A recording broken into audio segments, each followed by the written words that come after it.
meus queridos irmãos e amigos, a graça e a paz do Salvador Jesus Cristo.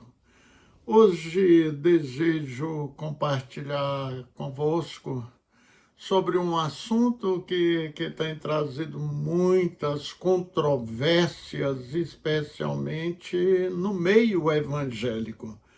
Vamos ler aqui 2 Coríntios, capítulo 2, dos versos 9 até o 11. E para isso vos escrevi também, para por esta prova saber se sois obedientes em tudo. E a quem perdoardes alguma coisa, também eu, porque o que eu também perdoei, se é que tenho perdoado por amor de vós, o fiz na presença de Cristo, para que não sejamos vencidos por Satanás, porque não ignoramos os seus ardis. Queridos, o que significa ardis de acordo com as Escrituras Sagradas? Significa astúcia, manha, artimanha, artifício, estratagema, ardileza. Quem, portanto, tenta negar a existência do diabo ou diminuir o poder de sua atuação na vida do ser humano, a força que ele exerce sobre as pessoas, esse já é por si só um alvo, uma presa muito fácil para o inimigo. Disse um famoso escritor: o maior truque já realizado pelo diabo foi convencer o mundo de que ele não existe. Sim, ele é mentiroso, nunca se firmou na verdade, disse o evangelista João. E o apóstolo Paulo, em 2 Coríntios 11:3, fez um comentário sobre as mentiras do inimigo das nossas almas. Vamos ler. Mas temo que, assim como a serpente enganou Eva com a sua astúcia, assim também sejam de alguma sorte corrompidos os vossos sentidos e se apartem da simplicidade que há em Cristo. Então o diabo atua, no dizer de Paulo, na mente e nos sentidos das pessoas. Ele corrompe a mente humana. E Paulo disse que ele faz isso com muito poder, com sinais e prodígios, para desviar as pessoas do caminho que leva aos céus. Vamos ler. A esse cuja vinda é segundo a eficácia de Satanás, com todo o poder e sinais e prodígios de mentira, com todo o engano da injustiça para os que perecem, porque não receberam o amor da verdade para se salvarem. Li 2 Tessalonicenses 2, do 9 ao 10. Só quem de fato está preparado para resistir aos ataques do diabo com seus desígnios para nos destruir são os que se firmam verdadeiramente na palavra de Deus. O próprio Jesus, na sua oração sacerdotal em João 17, orando em favor dos seus seguidores, os discípulos, ele disse: Pai, santifica-os na tua verdade, a tua palavra é a verdade. E outra coisa em que o diabo quer que as pessoas acreditam é que o pecado não é um inimigo perigoso. Assim as pessoas baixam a guarda, perdem a vigilância e cometem todo tipo de pecado. E alguns vão até mesmo ao suicídio. Mas Jesus deixou bem claro que se torna escravo do pecado aquele que o comete. Vamos ler a Bíblia? Respondeu-lhe Jesus: em verdade vos digo que todo aquele que comete pecado é servo do pecado. João 8:34. Uma vez que o pecado é enganoso, né? Por isso ele se torna servo. E Hebreus 3:3 lemos: antes exortai-vos uns aos outros todos os dias, durante o tempo que se chama hoje, para que nenhum de vós se endureça pelo engano do pecado. O apóstolo Paulo queria manter-se bem distante do pecado. Eu admiro muito a sua fala e atitude. Observe: não sabeis vós que os que correm no estádio, todos na verdade correm, mas um só leva o prêmio? Correi de tal maneira que o alcanceis. E todo aquele que luta de tudo se abstém. Eles o fazem para alcançar uma coroa corruptível, nós, porém, uma incorruptível. Pois eu assim corro, não como a coisa incerta, assim combato, não como combatendo no ar, antes subjugo meu corpo e o reduzo à servidão, para que pregando aos outros eu mesmo não venha de alguma maneira ficar reprovado. 1 Coríntios 9:24-27. E no capítulo conhecidíssimo sobre as armaduras do crente, Efésios 6, do verso 10 ao 20, Paulo declara para que possamos derrotar o pecado. É claro que devemos abraçar ou estar armados com essa armadura para esta guerra terrível. Saiba, querido, que ninguém é capaz de vencer o pecado separado de Cristo e do Espírito Santo. Isso é notório nas palavras de Paulo. Observe: porque se vivermos segundo a carne, morrereis. Mas se pelo Espírito mortificardes as obras do corpo, vivereis. Romanos 8:13. O verdadeiro seguidor de Jesus Cristo, ele é indesculpável, uma vez que não existe pecado que não possamos vencer e nem tentação que não possamos resistir pela graça de Deus. Observe aqui essa leitura. Não veio sobre vós tentação senão humana, mas fiel é Deus que não vos deixará tentar acima do que podeis. Antes, com a tentação, dará também o escape para que a possais suportar. 1 Coríntios 10:13. O pior do ardil nos ataques de Satanás é que ele consegue convencer que o pecado não terá consequências sobre a vida das pessoas. Se eu pecar, nada de mal vai realmente me acontecer. Ele coloca na mente das pessoas: Deus é amor, ele não vai mandar ninguém para o inferno. Não se deixe enganar, diz a Bíblia. Tudo aquilo que o homem plantar, ele ceifará.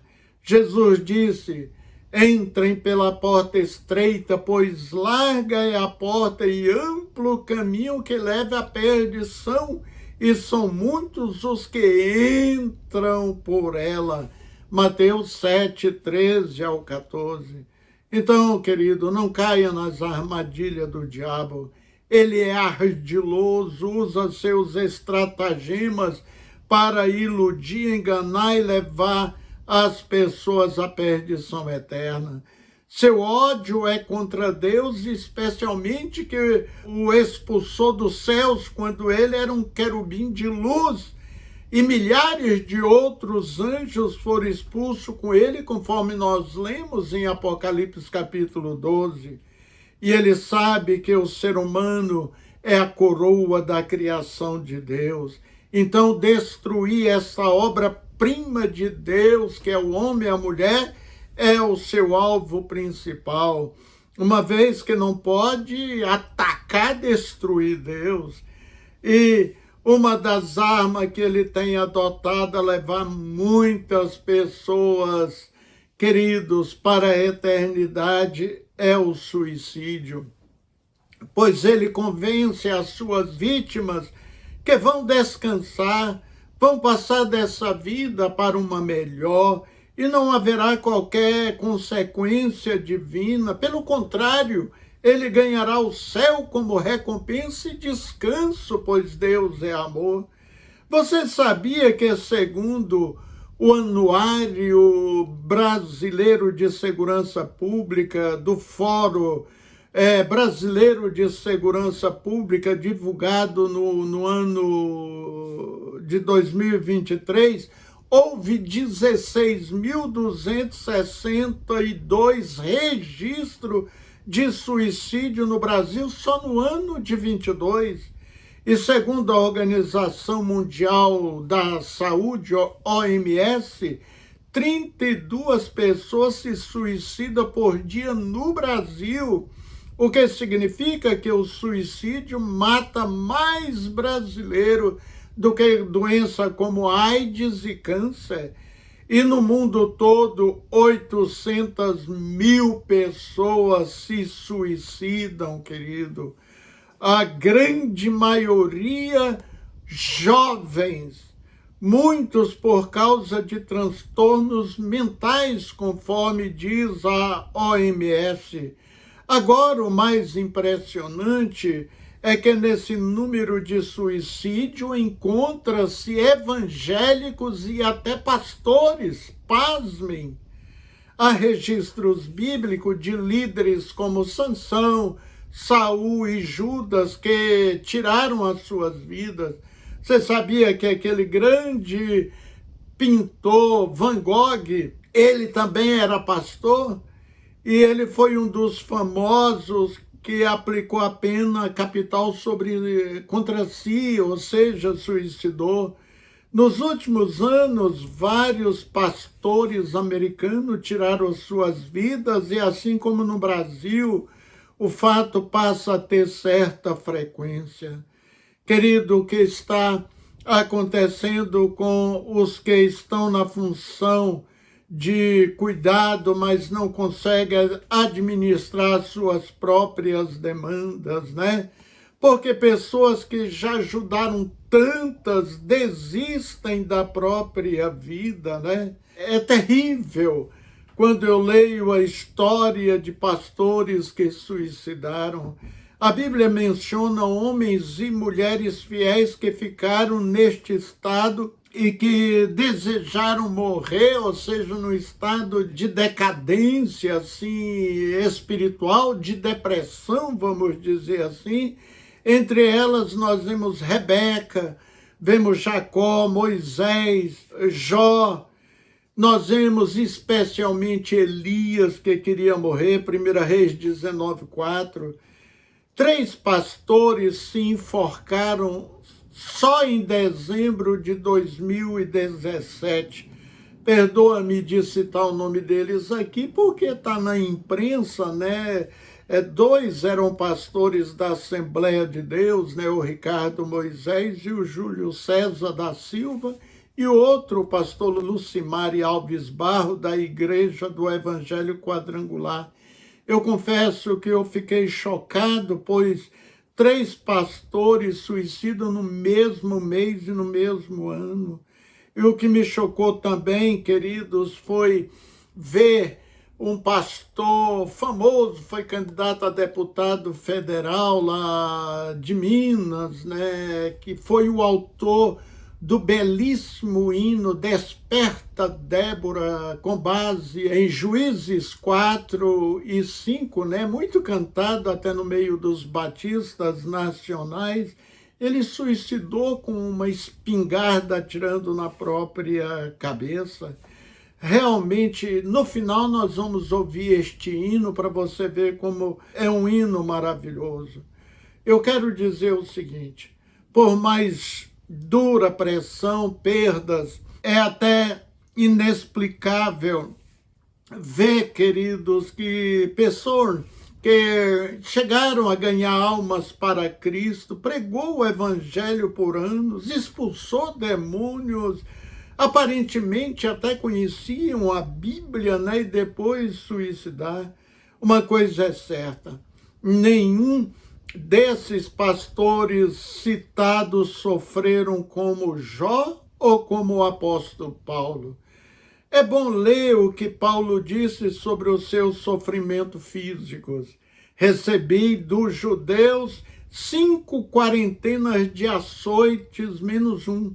3 vezes fui açoitado com vara, uma vez fui apedrejado, 3 vezes sofri naufrágio, uma noite e um dia passei no abismo, ou seja, em alto mar, em viagem muitas vezes, em perigo de rios, em perigos de salteadores, em perigo dos da minha nação, em perigo dos gentios, em perigos na cidade, em perigo no deserto, em perigo no mar, em perigo entre os falsos irmãos, em trabalho e fadiga, em muitas vigílias, em fome e sede, em jejum muitas vezes, em frio e nudez, além dessas coisas exteriores, me oprime cada dia o cuidado de todas as igrejas. Quem enfraquece, que eu também não enfraqueça. Quem se escandaliza, que eu não me abrase. Se convém gloriar-me, gloriar-me-ei no que diz respeito à minha fraqueza. O Deus e Pai de nosso Senhor Jesus Cristo, que é eternamente bendito, sabe que não minto. Em Damasco, que governava sobre o rei Arestas, pôs guardas às portas na cidade dos Damascenos para me prenderem. E fui descido no cesto por uma janela da muralha, assim escapei das suas mãos. Li segundo Coríntios 11, 24 ao 33. Só o primeiro castigo, ele falou que recebeu 200 chicotadas até sangrar suas costas. Ele fala 200 chicotadas menos 4, ou seja, de cada 40 era menos uma. Então, querido, quase 200 chicotadas. E ele diz que 3 vezes ele apanhou com vara. E apanhou injustamente, irmão, por pregar Jesus Cristo como Senhor e Salvador. Só aí já dava de desistir da vida, não é mesmo? Ah, Deus está deixando eu sofrer tanto, apanhar tanto, eu vou me matar. Olha, querido, assista a minha mensagem no canal da nossa igreja com o tema Fé tem Escudo. Leu a Bíblia 500 vezes. Ali eu conto a história do pastor Watchman Nee, um pastor chinês que ficou preso durante 22 anos na China comunista. Naquela época, né, prendia pastores só por serem pastores, pregadores do Evangelho de Cristo. Tinha que pregar somente a cartilha do comunismo. Pois é, sabia que ele ficou preso numa cela, ele mesmo fala, do tamanho de um caixão, ou seja, pouco maior do que um caixão funerário. Ele tinha que ficar em pé para descansar um pouquinho, às vezes ficava ajoelhado, ficava de 4, às vezes ele esticava ali dentro, e essa era a sua vida durante esses 22 anos. Mas sabe o que ele fez? Ele entrou em depressão, pensou em suicidar? Não. Leu a Bíblia 500 vezes, uma vez por mês, e leu o Novo Testamento centenas de vezes. Ele escreveu depois. O Velho Testamento menciona 6 pessoas que cometeram suicídio: Abimeleque, lá em Juízes 9, Saul, em 1 Coríntios 31, Aitofel, 2 Samuel 17, Zimri, 1 Reis 16, e alguns até consideram Sansão um exemplo de suicídio, lá em Juízes 16. Mas esse teve a bênção e a permissão de Deus para vingar dos filisteus que estavam num templo ali do seu Deus, né, num palácio, debochando de Deus e de Sansão. Sansão, mesmo, querido, tendo as suas forças de volta, mas como ficou cego, seria sempre um escravo dos filisteus, e Deus o privou de uma humilhação permanente. No Novo Testamento, nós vemos o suicídio de Judas Iscariotes, no capítulo 27, 5. Há muitas seitas que pregam que mesmo suicidando a pessoa será salvo e irá para os céus. Sabe qual o texto que eles usam? Eles citam os textos de João 3,16, dizendo que todos podem ter a garantia da vida eterna a partir do momento em que verdadeiramente crerem em Cristo Jesus, entregar as suas vidas a Jesus. Aí o que aconteceu ou o que vai acontecer na vida dele não interessa mais. Ele fez a decisão e pronto. E esses suicidas possuem a vida eterna, sem dúvida, dizendo eles também com base em 1 João 5,13. E nada os podem separar do amor de Deus, citam Romanos 8, 38 ao 39. São textos bonitos, né, irmão? Mas está se referindo a pessoas que estão vivendo uma vida plenamente em Cristo. Diferente desses entendimentos, querido, uma coisa eu tenho absoluta certeza. Eu creio que uma pessoa que nasceu com patologia grave, neurológica, mental, portanto, que nunca conseguiram decifrar ou discernir o que é certo ou errado, o bem ou mal, desconhecem o pecado, são puros, né? Eles vivem alheio da realidade desta vida. Aí sim, se suicidarem, né? Tomarem um veneno branco ali achando que é um leite e morrerem, Deus não levará em conta isso, porque eles são inimputáveis, são como bebês. Agora, não tenho qualquer dúvida de que muitas pessoas que suicidam, queridas, eles contaram com um apoio daquele que é ardiloso, como eu li aí no início, usa estratagema, que é o diabo, né? Porque ele que instiga a pessoa a cometer essa brutalidade contra a sua própria vida. Você sabia que nos dias de Jesus Cristo na Terra, em pelo menos 2 ocasiões, nós vemos os pais implorando a Jesus que os ajudassem, pois os demônios, ao tomarem os seus filhos, os lançavam no fogo, na água, jogavam-os no chão e caía violentamente, espumando, quase mortos. E nesses casos, Jesus os libertou. E eles foram livres da morte e do diabo. Aleluia! Ora, queridos, eu me recordo quando eu estava morando em Araguaína, no Tocantins, mesmo trabalhando como um funcionário de uma empresa estatal, eu nunca deixei de fazer a obra de Deus na evangelização, na pregação do evangelho. Deus até me usou para abrir uma igreja nesta cidade. Eu fui chamado certo dia para orar por uma moça terrivelmente possuída de demônios.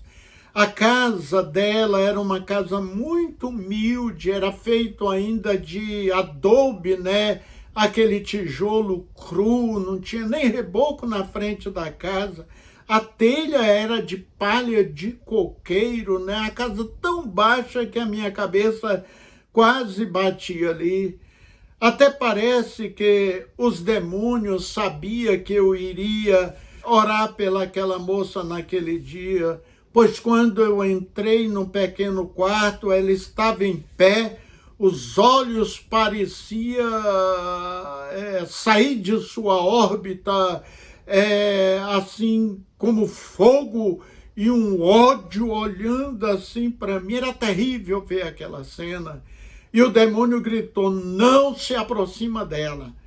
E num salto relâmpago, né, ele pegou uma faca muito grande, uma faca desse de açougueiro, uma faca de cozinha, e uma lamparina acesa.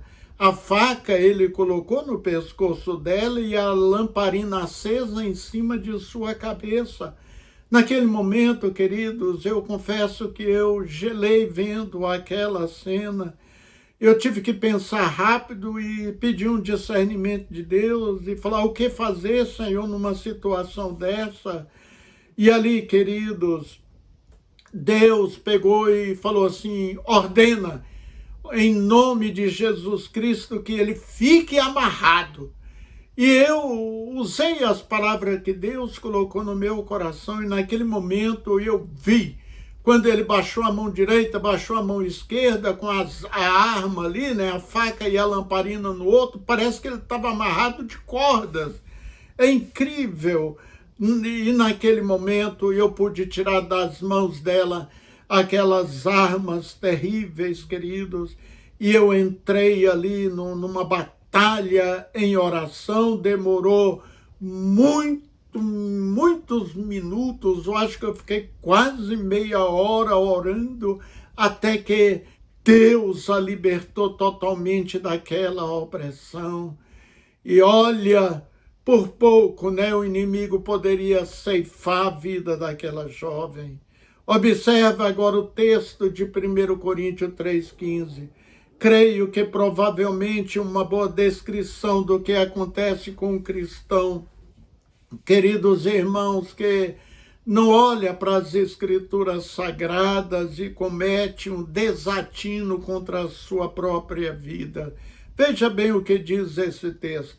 Se o que alguém construiu se queimar, esse sofrerá prejuízo, contanto será salvo como alguém que escapa através do fogo. Agora observe as palavras do apóstolo João: qualquer que aborrece ao seu irmão é homicida, e vós sabeis que nenhum homicida tem permanente nele a vida eterna. 1 João 3, 15, 18. Primeiro ele fala sobre a questão de aborrecer ou odiar uma pessoa e compara isso a um homicídio, mas deixa claro que nenhum homicida tem a vida eterna. Ele fala em vida eterna, portanto, nos céus, porque morte eterna é vida no inferno. No livro de Apocalipse nós lemos: fora ficam os cães, os que praticam feitiçaria, os que cometem imoralidades sexuais, os assassinos, os idólatras e todos os que amam e praticam a mentira. Apocalipse 22, 15. Os assassinos, viram? Observaram? O que se mata é um assassino, porque ele está matando a sua própria vida. Para um pregador, um pastor que pregou a palavra de Deus por anos, querido, e depois suicida, não tenho dúvidas que este ensino do apóstolo Paulo aqui se aplicou perfeitamente na vida deles. Mas o Espírito expressamente diz que nos últimos tempos apostatarão alguns da fé, dando ouvido a espíritos enganadores e a doutrinas de demônio. Deus nunca pode ter certeza, jamais Deus vai conduzir uma pessoa ao erro. Tiago falou isso. Ele não leva ninguém a cometer pecado. Saiba, querido irmão, depressão, os piores sofrimentos, as injustiças que você passar nesta terra, não dá para ser comparado com o de bom que Deus preparou, o extraordinário que Ele preparou para você, se permanecer firme na fé. Leia depois Apocalipse 21 e 22. Agora observe essas palavras do apóstolo Paulo. Mas como está escrito, as coisas que o olho não viu e o ouvido não viu e não subiram ao coração do homem, são as que Deus preparou para os que o amam. Porém, Deus nos revelou pelo seu Espírito, porque o Espírito esquadrinha todas as coisas, mesmo as profundezas de Deus. Observaram? Fique firme.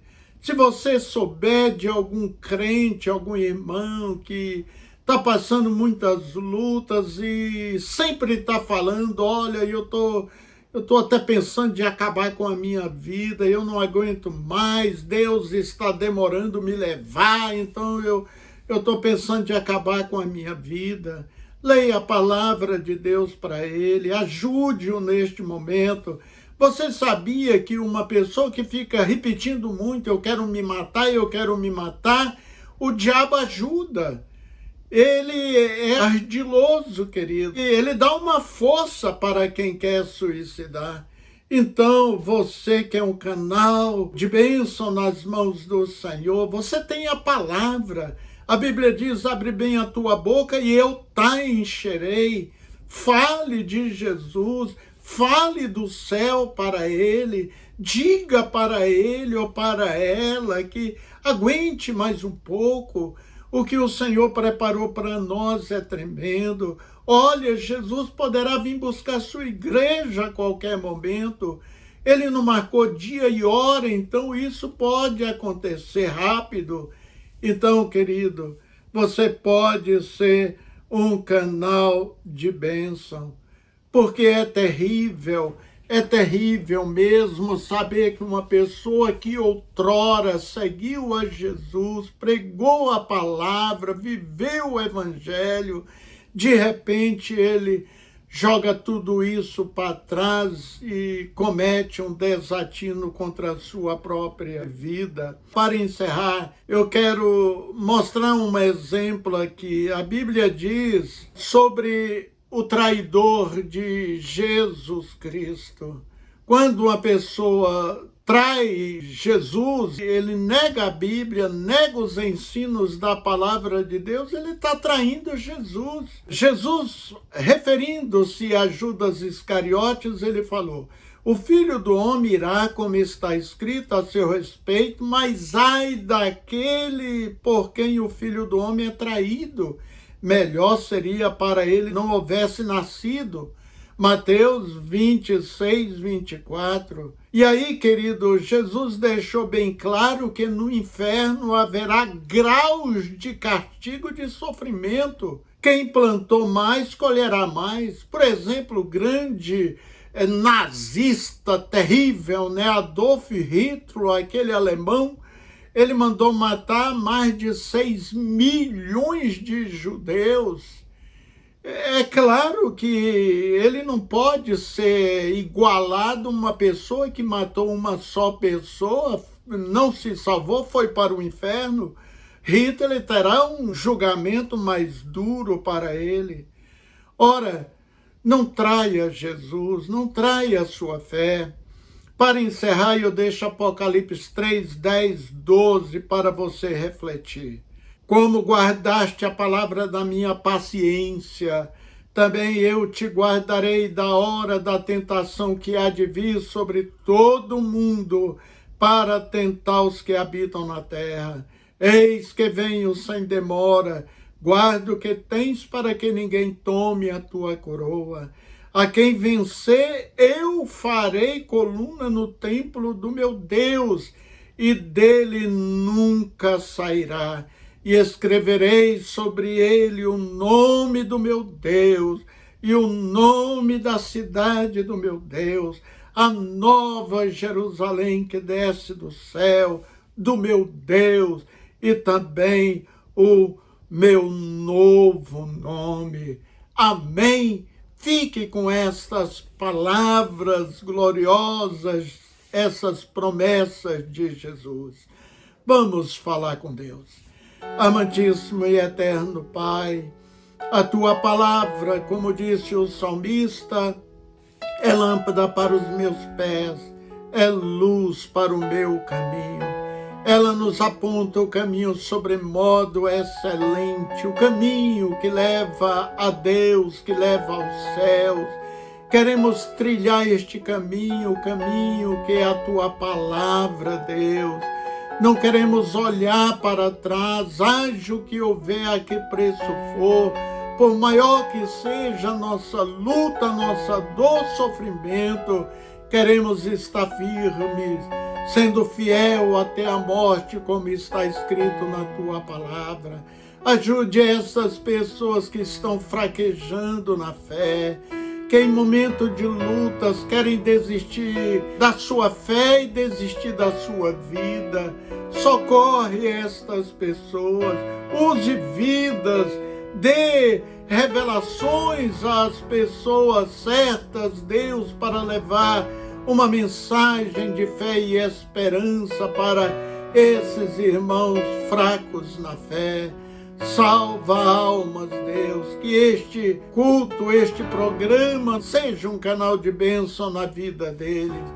Te amamos, Senhor, e queremos manter sempre os nossos olhos olhando para cima, de onde nos vem o socorro, e logo veremos Jesus descendo os céus com poder e muita glória para receber a sua igreja. Em nome de Jesus Cristo. Amém. Fique na paz, queridos, na graça de Deus. Leia a Bíblia, por favor, leia a palavra de Deus.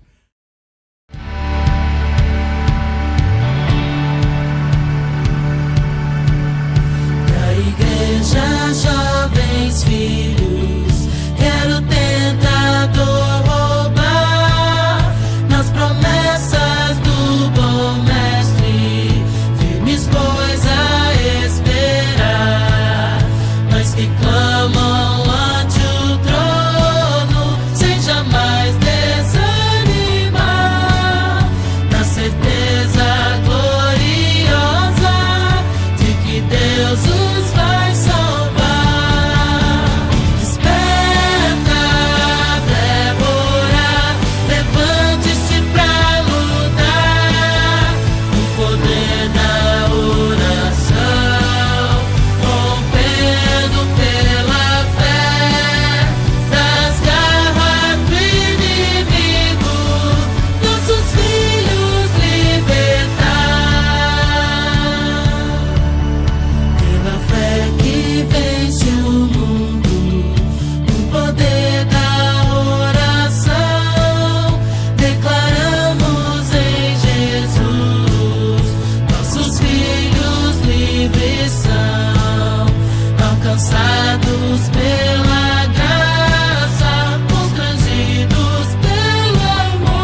nessa hora.